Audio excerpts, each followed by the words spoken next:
Sure.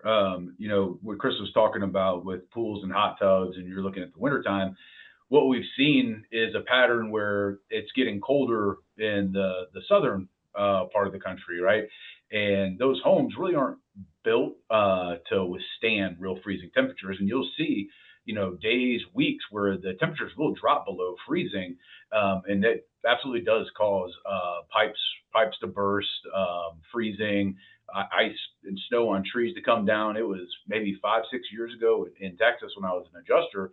There was the big freeze that came through Texas, and you saw specifically in churches where it would happen on a Tuesday and there's nobody in the church, and people come to the church on a Friday, Saturday, and there's 2 feet of standing water in the church because of broken pipes, right?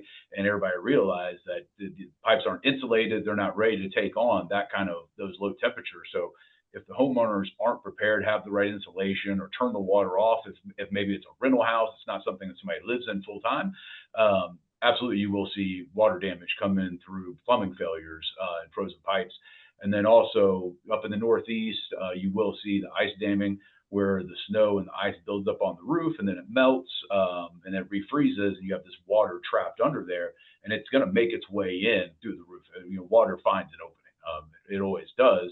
And then when that comes in, sometimes it takes, days or weeks before you actually notice that you have this water coming in.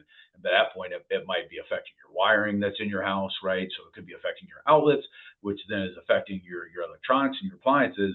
And it's also important to understand, like on the wiring and the electrical side, that if you have damaged electronics, it might be that you also need to take a look at the wiring and make sure that all your outlets are working, and that you don't have a bigger issue than you think of maybe just a refrigerator that isn't working, or an ice maker that's not working. You might have a more serious issue on your hands there that you make sure you want to get that looked at as well, which StrikeCheck does handle, looking at their electrical panels, the outlets, the wiring.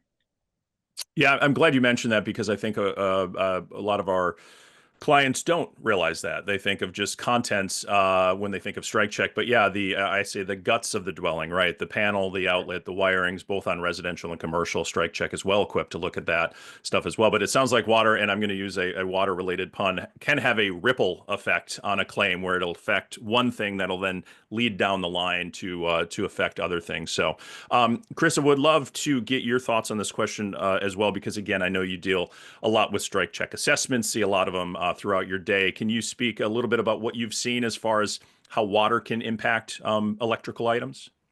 Yeah, I definitely can add some additional commentary to what Paul mentioned. He did a good job about breaking down a lot of it, but I think there's also a couple other things that we see. We see flooding that does end up impacting property locations, which does cause damage to a lot of electrical items once it gets into the property.